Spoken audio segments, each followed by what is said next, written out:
This year, America celebrates its 250th birthday. And over the last 250 years, millions of people from around the world have moved to the United States seeking a better life.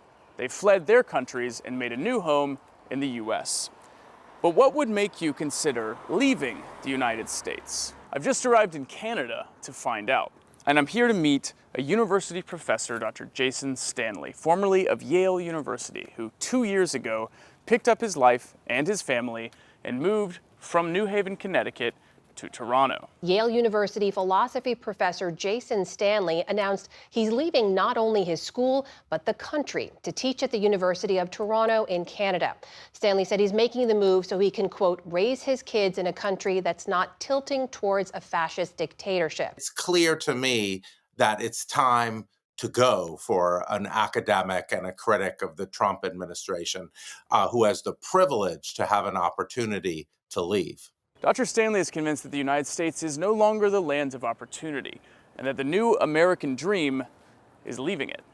Dr. Stanley, it's really a pleasure to be with you here today. You're not from Canada, and yet here you are in Toronto with your family. What does it mean to pick up your life, pick up your family, and leave the United States, not because of weather or economics, but because of what you see as a political entanglement?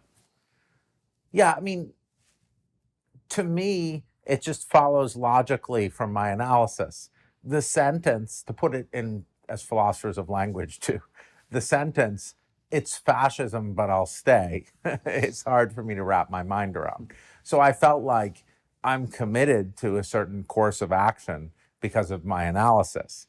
My analysis tells me things will get really bad and I should get my kids out. That's just what my analysis says. People say my analysis is not, I think that according to the analysis I've been committed to for over a decade now, Trump will target, and the whole machine behind him, because that's really what we're talking about, will target the political opposition. So, things are moving in a certain way where it's really non-citizens who are being targeted the most harshly, but I think they're going to target ICE protesters. They already are targeting ICE protesters. They've sentenced the group in Plainview, Texas, to a collective sentence of 450 years. So for me, my prediction was there'll be a lot of that happening. I'm really committed to working for the Democratic Socialists, also for the Democratic Party and the entire anti-fascist coalition. But I continue to do my political work in the United States, and then I can do from Canada all the things I can.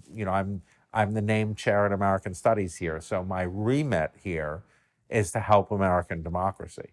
I think I was in a position of enormous privilege, and the way it's turning out is they're not targeting people who are in positions of who are U.S. citizens in positions of enormous privilege. So I'm very happy about that. But, it's just my analysis, my description of the situation. So I'm really unbelievably fortunate to have been able to get a job at the University of Toronto, which I think is the best university, English-speaking university outside the United States. Oxford and Cambridge, but, I think University of Toronto is certainly comparable. And I think that certainly Toronto has multiracial democracy. We have our problems here in Canada, but it's a multiracial democracy. It's the closest to a multiracial democracy on earth, if you think about it. But also, I want to dig into a little bit this idea of leaving the United States, being a person of privilege capable of doing that, facing backlash. But you're right, you're a political theorist who believes that fascism goes in one direction. And I am not a political theorist, but I did study history in college. And one of the things that you learn from studying history is that it tends to work out best for the people who leave soonest when it comes to fascists. Yeah. So when you have a fascist regime, and everyone now agrees that this is a fascist regime, and you've all had the conversation where for a while we didn't know what to call this. We were calling it nationalism. We were calling it the far right, the alt-right. And now, as it is returned to power, everyone in this political conversation agrees that what we are looking at is fascism, which is something that you had to try really hard to convince people about 10 years ago. People Yeah. weren't really taking you seriously. What has changed in the last decade to make people more open to the idea that what we're looking at is fascism? First of all, I think that those who said it wasn't fascism didn't contribute much to the analysis of the situation. you know, Pragmatically, they sounded like they were just trying to deny that it was an extreme situation. So there was that. Like, the other thing is just, I think when Robert Paxson said after January 6th it was fascism, that affected things a lot. I mean, it's just a lot of the reasons people gave and to say it's not fascism have fallen by the wayside. The biggest being that Trump was an anti-war president and had no imperialist designs. Of course, he said the Donroe Doctrine. We are now seeing essentially democracies in Latin America fall. We're seeing the United States deeply intermingled in trying to get these far-right leaders elected in Argentina, in Colombia, in Brazil. They're going to really push for Flavio Bolsonaro. So it's full-on imperialism. So that was one of the big arguments. I was hearing a lot from, fellow leftists, including Sam Moyn at Yale, who I admire and like a lot. But, they just misread the situation entirely. I think there was like a denial of reality, but if you looked at all the specific reasons were he's anti-war. Then where's the militia, his own army? That is completely Well, we have fallen. that now. Right, Yeah. we have that now. Going at targeting his political opponents. If you look at my 2018 video for the New York Times, where I'm saying we face a fascist social and political movement and Trump sounds like a fascist, I say, well, he's not imprisoning his political opponents. Well, now he is. So every single argument given that he's not a fascist, like the chief arguments, have fallen by the wayside. I want to dig into this idea of a fascist street militia because this is one of those things that I think a lot of people, they imagine fascism primarily in aesthetic terms. Right. But fascism, it doesn't start with boxcars to Dachau and slit trenches in Treblinka. It starts with a political movement that's kind of in search of a leader. And I think growing up in South Carolina, in the Deep South, I saw the emergence of this with the early Tea Party movement in reaction to the election of Barack Obama. But that movement didn't really coalesce until that figure came on the scene. You've previously described fascism as a cult of the leader. Do you think you can have a fascism that doesn't have a figure like Donald Trump as its center? Yeah, I think you definitely can. That's what it depends. I mean, we're dealing with complicated concepts, and the social kinds like fascism don't they're not natural kinds. So you're not dealing with physics here. But in the black intellectual tradition in the United States has always used the term fascism, dating back to the 1930s. So this, Charles. So they've always used it as a term for Jim Crow, which was leaderless. So a racial hierarchy, a division between first-class citizens and second-class citizens, apartheid, an ethnic racial hierarchy. Hitler praises the United States in Mein Kampf. He admires Madison Grant, his book, The Passing of the Great Race. So, I think it would be, I try to respect the theorists on whose shoulders I'm propping my own thinking. And Black American intellectuals from Du Bois, Langston Hughes on have always employed the term fascism for the white racial hierarchy, division of people into citizens, first-class citizens and second-class citizens. The United States had an immigration regime that we are now returning to, of completely sealing the borders to non-white, especially Black and to non-white immigrants. Maybe they'll allow South Asians and or East Asians. They're on a path to whiteness in the United States.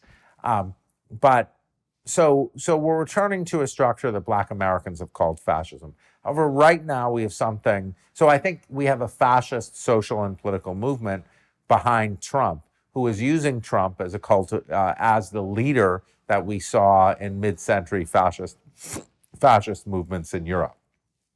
So, but I think we can use fascism for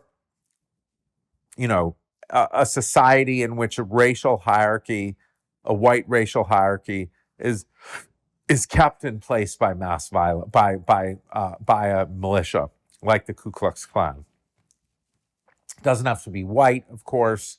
I think the Israel-Palestine conflict is not we get into complications when we talk about race there, because there's as many Mizrahis are the largest group of Jews in Israel. They're not white. So I think it's, unless white is this very abstract thing, then it's not helpful there. It's not helpful in India, of course. It's Hindu Muslim, but it's clearly Hindu fascism. So, we really seem to have entered the era of DEI fascism. Right, exactly, yes. exactly.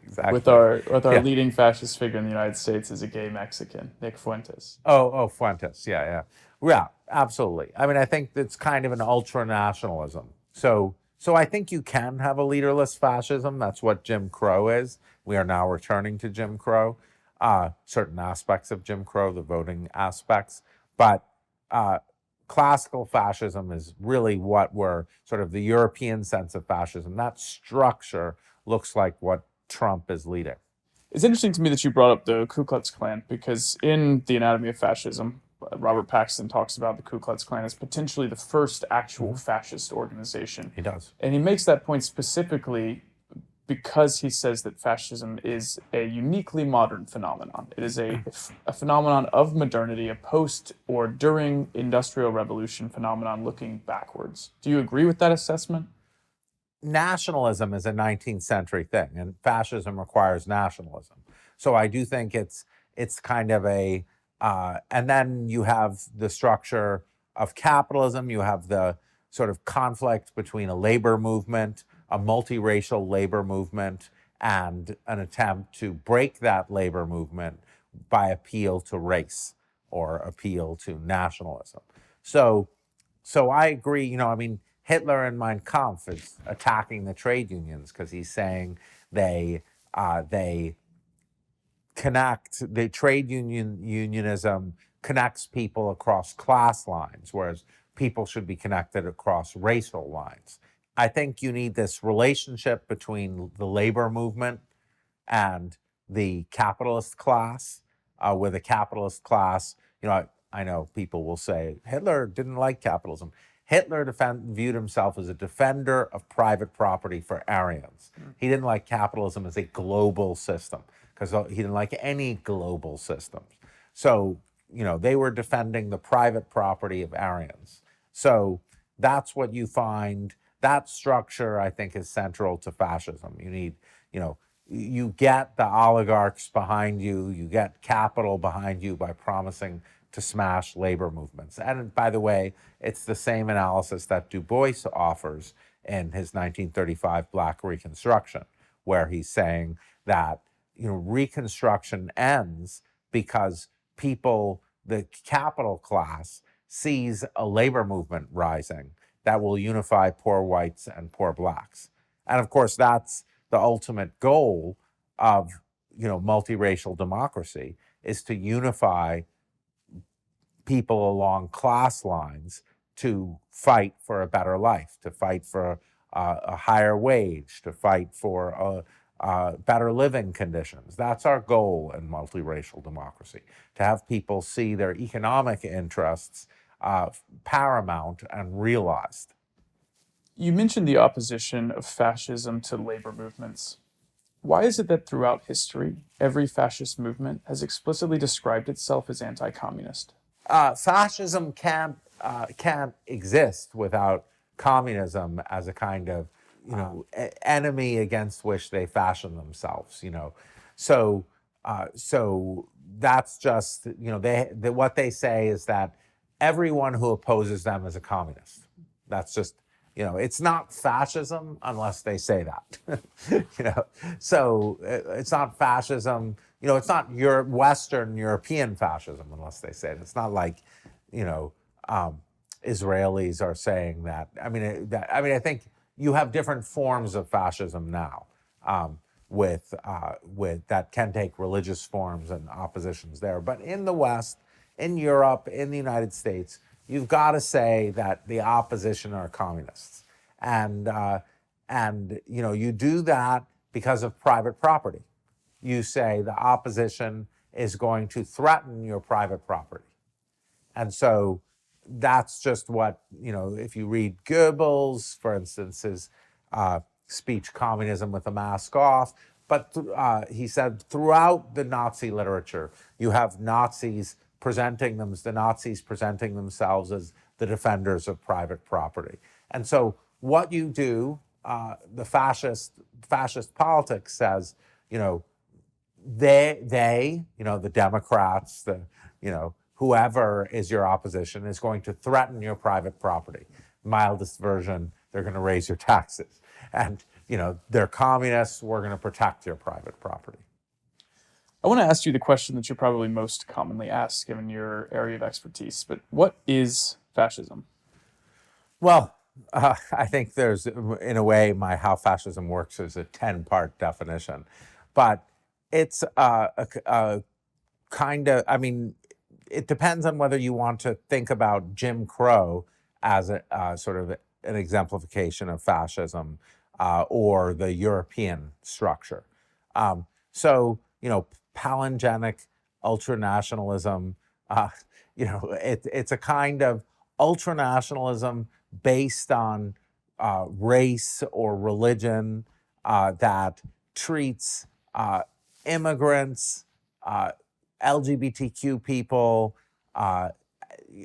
communists, or people on the left as existential threats to the nation, and hence worthy of targeting, either by extrajudicial violence or ultimately by state violence. When I was talking about fascism in 2020, in the lead up to the election, before January 6th, before even Robert Paxton came out and said, yes, I'm finally willing to admit that this is a fascist movement based on the criteria I lay out in my book, I was having conversations back in South Carolina, where I was for COVID, about Republicans being fascist or taking a fascist turn, or at least a certain large percentage of Republicans being, taken up with fascism.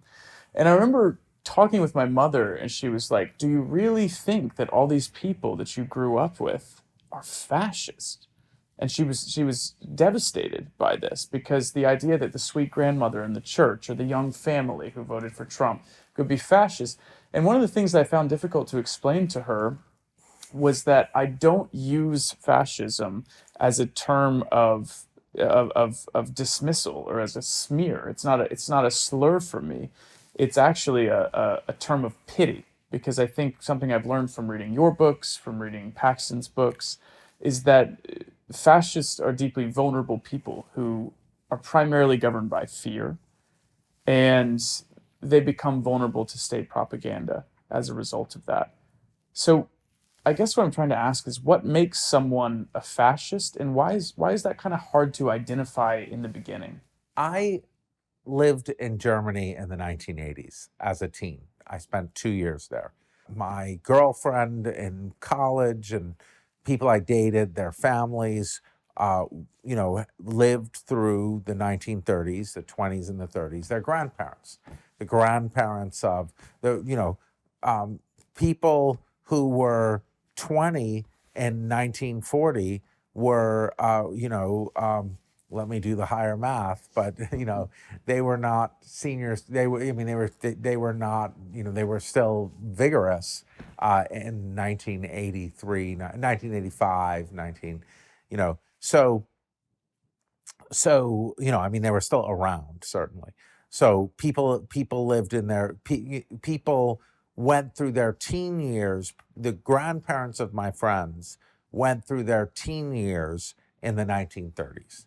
And so I met a lot of grandparents of my friends, and they remembered fascism as joyous. They remembered, it's very important to remember that fascism is like, it's like a club, a team, it's fun, it's like you get collective effervescence, as it's called. You get this feeling of, the same feeling you would get, watching, in a stadium, watching your Because, I favorite. mean, the entire ideology is based on the sanctity of the in-group, right? Yeah, it's based on the in-group, but there are these mass events like Trump rallies, which are, I remember people reporting and saying it's less of a political rally and more like fun. Have you ever been to one of these? I have not. I have not. I went to one in 2015. And it was in that moment I realized he was going to be president. Good. Well done. I mean, I noticed. I thought from the first Republican debate he was going to be president because he was authentic, Yeah. and so and funny. My father always emphasized this in his work. Liberation takes different forms. There's a dark form of liberation, and that's fascism. When the elites fail in very dramatic ways, people can rebel in multiple. There are lots of smart fascists. These are people, some of them are just white supremacists.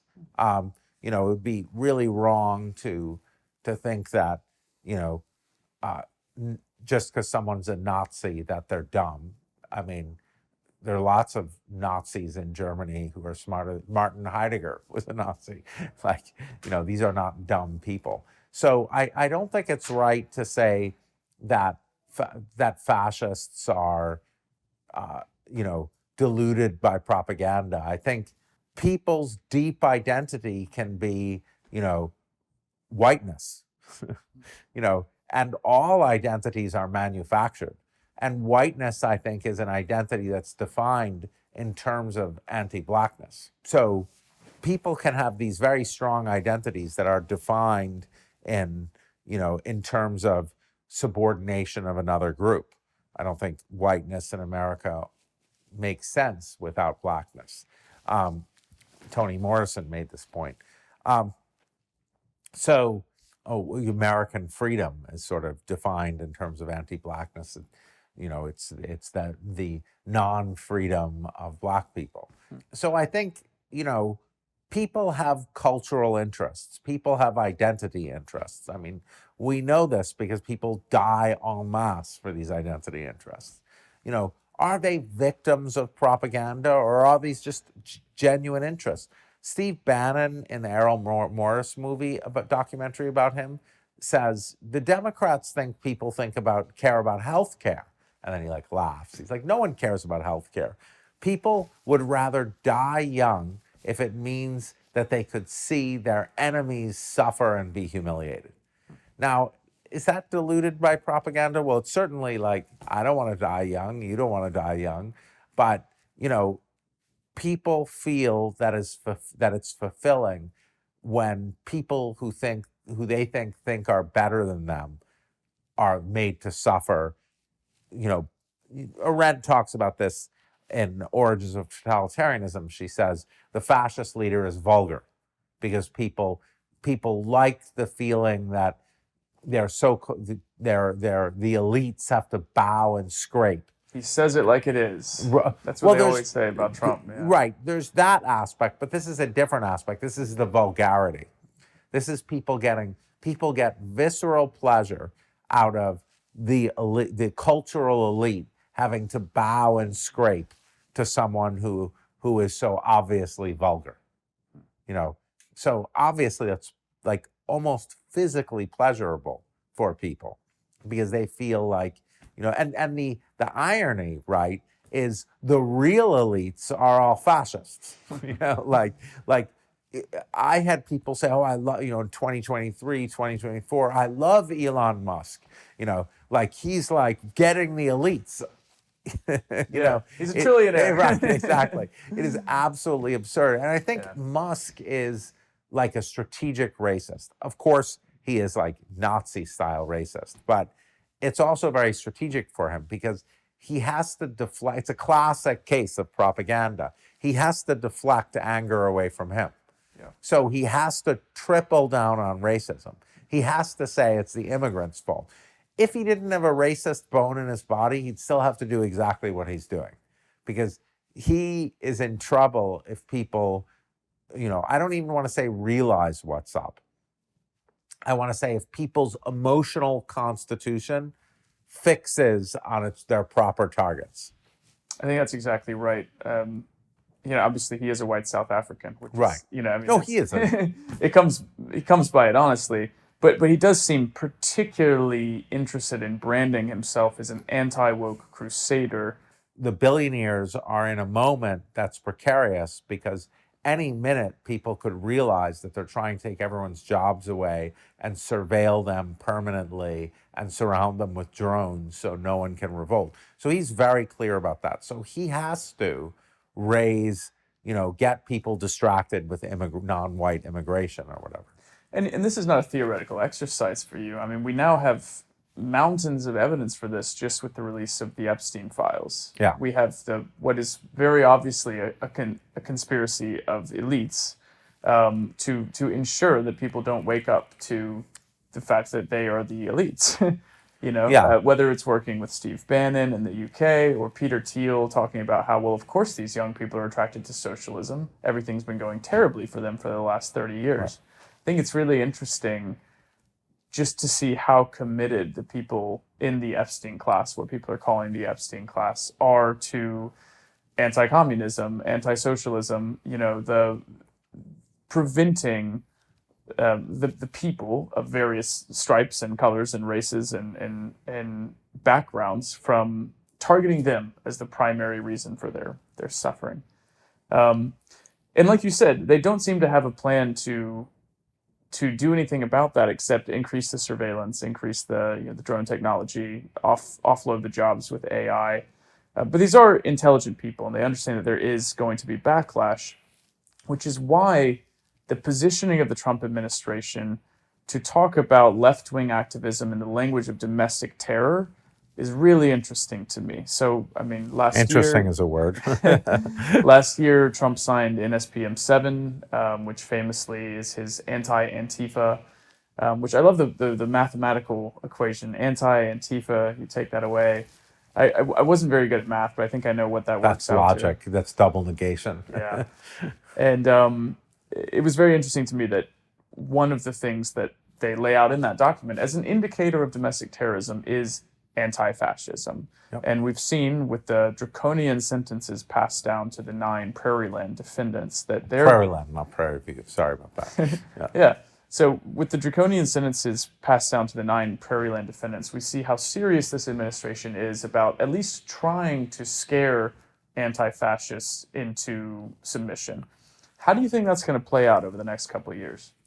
It's like a children's color, paint by numbers fascism book.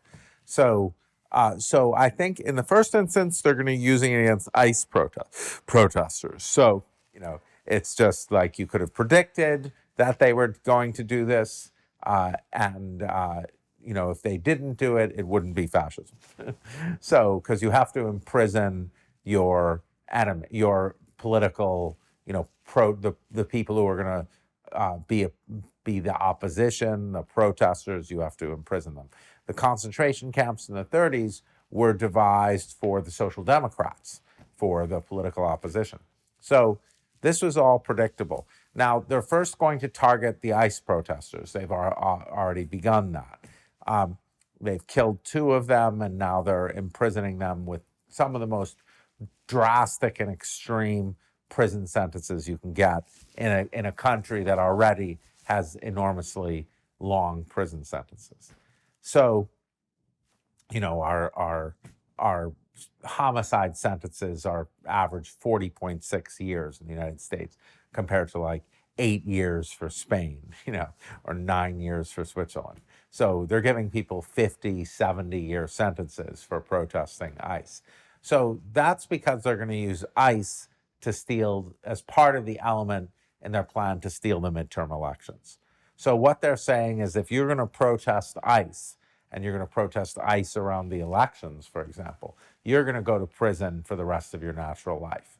So that's the first group. They're building huge warehouses to imprison people, and I expect they're going to they're massively expanding what is already one of the largest prison systems in human history, and they're going to use it to target ICE protesters.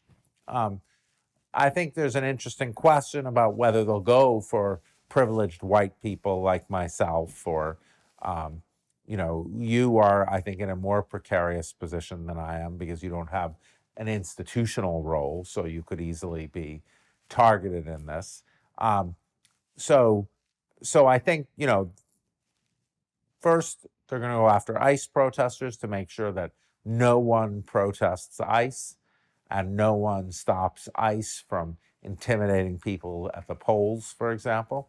So I think they'll lay that down.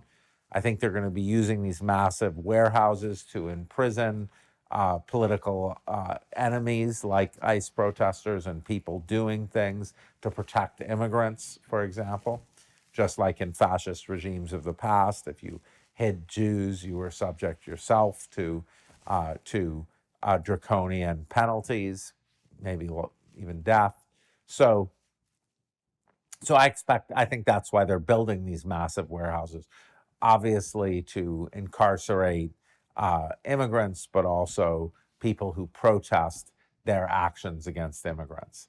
And they're going to call them anti-fascist. Then they're going to simultaneously go after the organizations that support immigrant rights, the organizations that are trying to defend the vote. They're going to label them Antifa. Will it be civil fines or criminal penalties? We're not going to know. I think they're flirting with criminal penalties, say against the universities that they're targeting for DEI, for fraud, for saying like they're still, engaging in some kind of loose affirmative action, and that's fraud because they're taking federal dollars. That seems to be a strategy they're pursuing. So I assume they'll go after trans people, trans activists, as Antifa, as in the broad and NSPM 7 mandate.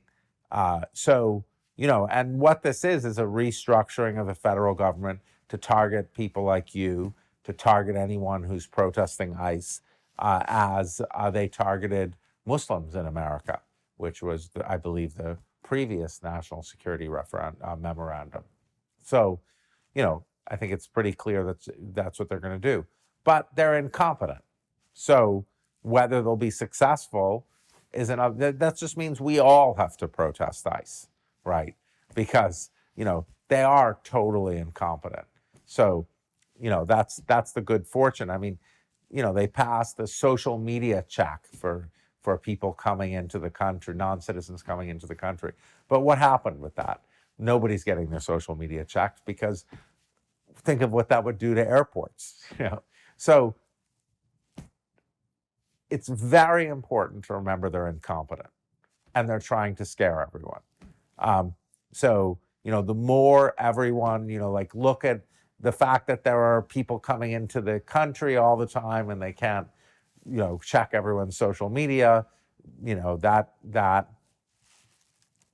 shows, that problem will rise again and again. If everyone protests ICE, if everyone protects immigrants, we'll be safe. You'll be safe.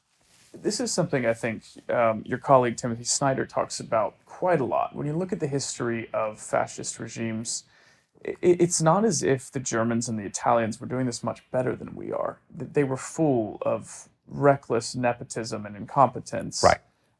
Which people don't really think about because our received image of mid-century fascism is basically a product of state propaganda by those fascist regimes, in which they wanted to make themselves look efficient and competent. But the reality is historians understand that these regimes were rife with corruption and infighting and bickering. And I think that I see that as an anti-fascist, I see that as an encouraging thing. Totally. What is discouraging is that even with such incompetence on display, the captive populations of these fascist regimes seemed too scared of what they could do to actually resist. Like you said, you That's had right. part of the population who kind of enjoyed being part of the club, enjoying the fascism, and the ones who could have done something mostly didn't. I recently read Milton Myers' "They Thought They Were Free," which Right. was just a really amazing vignette into kind of post-war Germany that I'm amazed that I hadn't encountered before.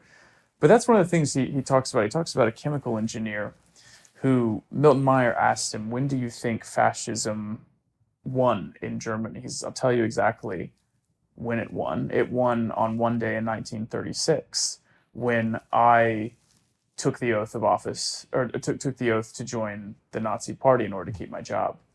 And Right. Milton Meyer says, well, certainly you didn't cause the rise of fascism. Certainly that wasn't the day. He says, no, no, no. But if people in my position who were privileged enough to be able to just keep their heads down, say a single oath, if they knew what was coming and they didn't do anything, they were the only people who could have actually stopped this. And if more people in his privileged positions had not taken the choice that he took, it would have been very easy to overwhelm the fascist authorities.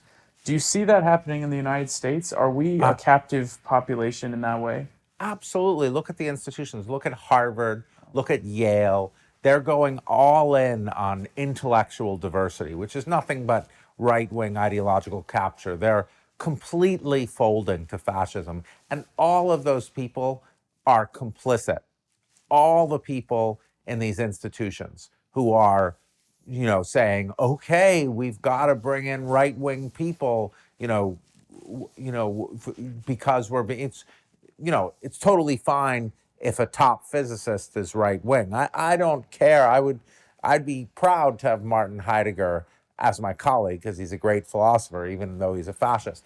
But hiring people because the government, you're scared of the government. This is complicity. Those people, their grandchildren and grandchildren should be ashamed of themselves. Should be ashamed of their And they will be. and they will be. They will be. So what you're seeing from these institutions like Yale and Harvard and other institutions in American life is, and then the various actors who help these institutions engage in such incredible cowardice in this time. So I'm seeing cowardice all across the institutions in American life. People being anti-woke and searching for, searching to roll over and please Donald Trump and his supporters. And you're seeing that all over American life. If you wanted intellectual diversity, well, intellectual diversity is just part of the Trumpist regime. It's just higher right wingers.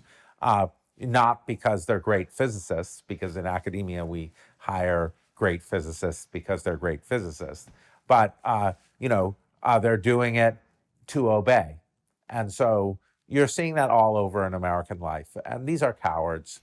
I left, I kind of suspected this would happen.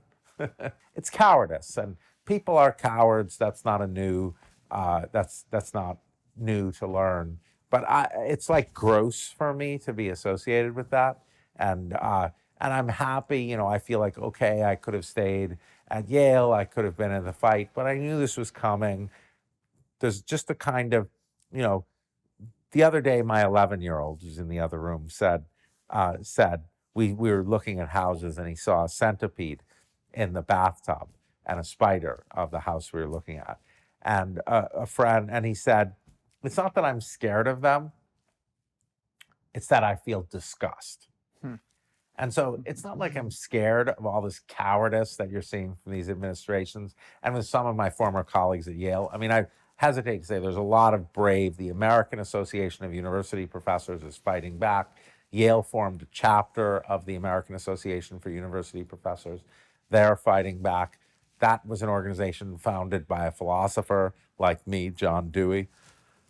So that's great. There's lots of Yale faculty who are trying to preserve the ideals of Yale, which is, academic freedom. But the cowardice is just, it gives me a sense of disgust. So it's not fear, it's disgust. And I'm happy that I don't really have to have that disgust being at the University of Toronto.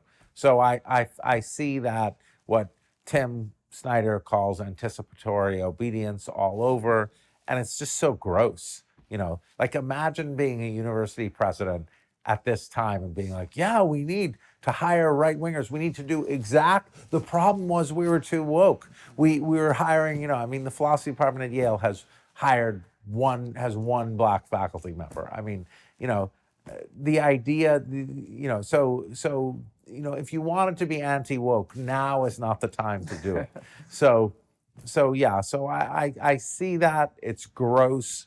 It makes me happy to have come here, even though I did love Yale and I loved living in New Haven and New York City. It is intensely embarrassing to be an American and realize in this time that we are not a particularly revolutionary people, especially on the 250th anniversary of our founding. To think that we would put up with this, this level of cowardice, which that feeling of disgust that you mentioned is certainly something that I felt first being raised Republican deep inside the evangelical right wing, and genuinely kind of being a true believer in the limited government constitutional conservatism that everyone around me was always saying they believed in, and then watching them completely change their skin and go for a guy who was clearly like a degenerate authoritarian, right. and yeah. potentially a rapist, which now right. we know more about that. And that was kind of my break with the Republican Party.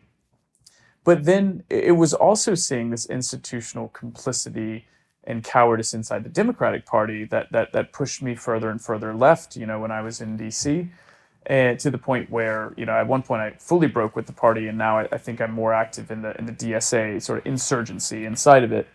But what's interesting to me about that is what was most revealing, my first tell about that kind of moral complicity of our institutions in what was coming with Trump was with Israel-Palestine. Yesterday was the 1,000th day anniversary of October 7th. And so it's been 1,000 days since the genocide in Palestine started, or, this phase of it. And it was fascinating. I went to the UCLA encampment. I was with those kids. I watched the encampments crop up all over. I had multiple contracts for my work in Ukraine fall through as a result of people not liking what I was saying on Instagram about Palestine and Israel. That was the first indication to me that things were not going to go particularly well if we had somebody a little bit more pushy than Biden in office. And I think this has been, evidence of that. How do you think this special relationship between the United States and Israel, especially over the past 3 years, has accelerated? Do you believe that it's accelerated the rise of fascism? Are these two linked in some way? As a Jewish person, critical of apartheid, critical of the various structures that, critical of any state that is associated with a religion. I don't want there to be a Muslim state. I don't want there to be a Hindu state. I don't want there to be a Christian state. So it would be hypocritical if I thought the only okay state is a Jewish state. And obviously the disenfranchisement of Palestinian people has always weighed on me greatly, and really is. I'm very Jewish, and I always see things through the light of an oppressed people. And so Palestinians are an oppressed people, terribly oppressed. And so I think now, however, my views are in the mainstream. And reckoning with that is something that the institutions are going to have to do. Being Jewish is very important for me. It's very important for me that my kids feel proud of being Jewish, and they're not going to be proud of feeling Jewish if it's connected to the project that Israel is engaged in. And so, Molly Crabapple talks about this, about robbing our history, taking away our history of being, people who will stand for social justice and stand for equality. And it's just, people are like, well, Jews should be like Jewish people. We should be like everyone else. No, we shouldn't. That's not my picture of Jewish people. That's not my picture of our role in this world. Our role in this world should be to push for the equality of everyone. And so I would never give up my Jewishness, but the Jewish institutions, along with the political parties in the United States, are really taking a different view. And they're really wildly out of touch with the American population. And it's something that's unifying the right and the left right now. And the Republican Party is nothing but a pro-Israel party. That's all they are. Let's be clear. This is the most pro-Israel party ever. And we can talk about Kamala Harris and Biden and how they are responsible for and participated in genocide, but we should not forget that when you're voting, everyone who voted for Trump was voting for foreign interference. It's not foreign interference of Russia, it's foreign interference of Israel. And Israel is a different country, and I'm an American Jew, and I have the interests of the United States first when I'm thinking of countries, and I have human rights interests. So I don't think even there's both siderism here. I think Trump and the Republican Party has been the strongest supporters of Israel we've ever had, and the Democratic Party structure was also doing that, Schumer, etc. And I think we have a bipartisan sense that we do not want foreign interference. Our interests are not to be seen as backing genocide. Our interests are not to back an ethno-nationalist regime. I care about my fellow Jewish people. I care about Palestinian people equally, but there's that thing where they're fellow Jews, and there's a lot of Jews in Israel. There's a lot of Jews in Brooklyn, but I'm not for this state that is doing terrible things, and I think I'm rescuing Jewish people by saying we don't stand for this. This is not us. And in the encampments, as you saw, there were many, many Jewish students. And they were erased, just like they're trying to erase our opposition to what is happening. And I think what you're seeing now is you're seeing especially young Jewish Americans rise up and say, actually, our Jewishness consists in rejecting ethno-nationalism. Our Jewishness consists in protesting. Our Jewishness consists in an Enlightenment tradition of universalism. One of my Jewish friends says that she thinks that anti-Zionism is the most Jewish position that she could take. And I thought that was really interesting because, when I became an anti-fascist, I was predominantly influenced by a lot of Jewish intellectuals. Of course. It's so interesting to see Israel and its right-wing Jewish counterparts in the United States forming a reactionary force in society, not just in the U.S., but across the world, because historically that just wasn't really the case. Well, I'm seeing my people being weaponized against democracy. Mm-hmm. Tim Snyder has a piece where he says, never have I seen free speech, as a historian, free speech attacked to protect Jewish people. So, we are being used and we will be discarded. And so really, the ADL, the Anti-Defamation League, and Jonathan Greenblatt, they're going to be not poorly remembered by Jewish later generations of Jewish people, because they're selling us out to the far right. They're selling us out to the ultimately anti-Semitic far right in order to protect Israel. So, it's never the case that when we are at the very center of politics now, we're being used as a hammer against democracy. And that's why it's so important that there are so many young Jewish people who are standing up and saying, we're Jewish Americans, we're for America, we're not for this. Like, we're for we're anti-fascists. But, it's just a terrible thing to be using our identity against democracy. And that's going to be ever more apparent. It's creating anti-Semitism. It's making people think, oh, these anti-Semitic tropes are true. What does it mean when the Ellisons are taking over the entire media and putting Barry Weiss, a self-described Zionist fanatic, in charge?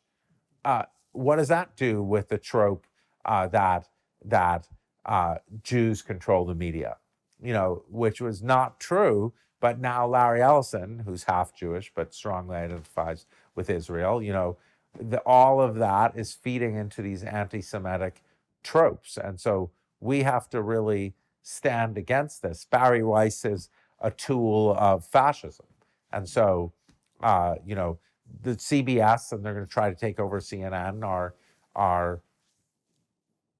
these are going to be this sort of objectifying face of fascism. They're going to be anything fascists say, they're going to be like, oh, and the government says this, that the election was fraudulent, and that's their role. Fox, their role is to just be as crazy as ever, and the role of CBS and soon CNN is going to be to whitewash the fascism. I think that's exactly right, and I think that people like Greenblatt and the ADL are in a really Faustian situation Absolutely. right now, because again, this only works if you do, make Israel safer, which there's no guarantee that that's what's happening. Israel seems to be in a much more delicate position than it was 3 years ago. It's lost all its the American public across the political spectrum, is recognizing that, and this will be bad for the Republican Party, which is the party of Israel at this point, and has been. Trump is, as Israelis clearly recognize, and he himself touts, the candidate representing Israel's interests over everyone. So, that's going to shake up U.S. politics. Yeah, and it's like, I think we're in a bizarre situation where the Republican base is shifting in this very, not anti-Zionist, but anti-Semitic direction, where the energy of that party is with Candace Owens and Nick Fuentes and potentially Tucker Carlson. At least as an Israel critic, he's the comfortable face of what is actually the old Judeo-Bolshevist conspiracy kind of coming back, saying it's these powerful Jews who are oppressing you, not capitalists. Because for 20 years, the Republicans, I grew up with this, were told that, it's Muslims and it's Islam, that's the greatest threat. And they kind of found out, after several wars in the Middle East with nothing being solved, and then also globalism, encountering more Muslims and being more open to those ideas, that wasn't really the case. So then they kind of seem to rediscover a very European-style anti-Semitism, which is really not necessarily native to the United States. We have our own tradition with it, to be sure. Henry Ford. Right. You have Henry Ford. You obviously have the second coming of the KKK was explicitly anti-Semitic. Right. But again, even that was almost more of a European import because it was in dialogue with the more kind of... It was in dialogue, right. The second Ku Klux Klan were essentially the Nazis. Yeah, exactly. Yeah. and they were right with the America First Committee and the German-American Bund and all that sort of stuff. So it's very interesting to me that, the right wing has skipped straight over anti-Zionism as a position. They've gone from being fiercely Zionist, or at least the base, from being fiercely Zionist to being just actually anti-Semitic, and saying things on TikTok and Instagram and YouTube that it would have been unfathomable to say 15 years ago, 10 years ago. And what is, Israel's actions are creating anti-Semitism. Exactly. And, that is they're getting young Jewish people to feel negatively about their own identity. So, it's a terrible thing, and the Jewish institutions are doubling down, and they're divorcing themselves from young Jewish people. And so, I just hope that Jewish institutions recognize that tying themselves to this ethno-nationalist state that has been committing apartheid forever and, is committing a genocide right now is not the way forward for our people. And I think, what we need is a proudly Jewish identified set of institutions. That this is what you see with If Not Now. These are young kids who are having Shabbat dinner every weekend. They know their Jewish practice, So I think we're going to see that. We're going to see the recognition that, Israel is a political state. There's nothing in my religion that tells you that a political state is tied to us. That is not, when the Messiah comes back, we were fine. We return to Israel. I'll wait for that point. But this is a state that is basing itself on ethno-nationalism. And that is not, the idea that you have this political entity that you're supposed to support as part of your religion. It's no part of the religion.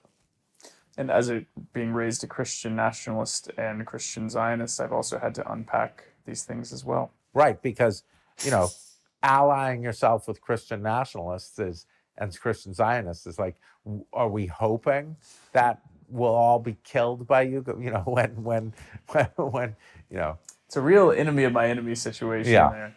Well, Dr. Stanley, you've been very generous with your time today. One final question, because when I write and speak in everything that I'm trying to produce in terms of my content, my voice, and my platform, I'm trying to see the silver linings and I'm trying to bring hope to people. So based on your experience, based on your academic study of this subject, what is the antidote to fascism? Well, we need solidarity. So the left has to stop attacking itself. My friend Karen Attiya once said to me, people like to win and the left has no power, so their only victories are over other leftists. And so they spend all their time fighting, whereas the far right is not doing that. So we have to have solidarity. We have to tolerate differences without throwing people under the bus. So, we need Christian anti-fascists who might differ from the rest of us in their attitudes towards trans people. But we saw this in Hungary. The new Peter Magyar, who won, is himself a social conservative. But he said in his victory speech, everyone, you can love whoever you want. And Hungary, Budapest just had its first Pride parade. Had a Pride parade again this year.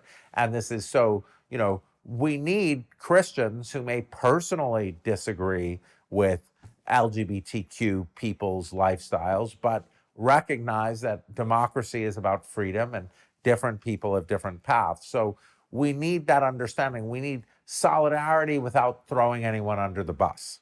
We need unions to recognize the danger that what we face is the takeover by oligarchs and tech fascists who their profits depend on the labor force being radically decreased. So I don't know what people are thinking here. Their stock prices depend on the labor force being culled. So I see that arising. I see people, the institutions are being our enemies right now. So, the hope lies in the people. And I think people are seeing the material structure of fascism. They're seeing that, there are terrible things happening on the streets with, mass deportations. Minneapolis has really been great for the United States' reputation for the people, because all over the world, people have seen the resistance to ICE. And I think that young people like you are the future here. Syndekit is the project that we are building, and our tagline is that we're building the alt-left pipeline, the idea of creating a funnel at the top of which people engage with interesting ideas or individuals who are not necessarily leftist, explicitly leftist political thinkers, people like you who are professional academics. But the idea is that at the end of that funnel, they're finding those ideas. And one of the main ones we're hoping that they latch onto is reversing the entropy of leftist infighting. Because like you said, this is a plague on the left. And I've been reading a lot about the Russian Revolution recently. And it's encouraging to know that this is nothing new. Nothing new. Nothing that we're new. dealing with right now in terms of leftist infighting between democratic socialists, social democrats, and Maoists and Marxist Leninists is anything new. What we have to do is we need to find those load-bearing things that we can agree on, and then the rest is we'll figure that out after we get power. Yes. I mean, I think one thing that Mamdani and the Democratic Socialists are discovering, and I see in Canada, is that when people's economic safety is threatened, everything else falls by the wayside. So, Canada, the tariffs are really hurting, the unemployment is high. It's really all people are thinking about. So the Democratic Socialists recognize that. And so somehow leveraging that, because that will get worse under this fascist oligarch driven regime. Absolutely. Dr. Stanley, thank you so much for sitting down with us. It's been a real pleasure. Thank you for the work you do.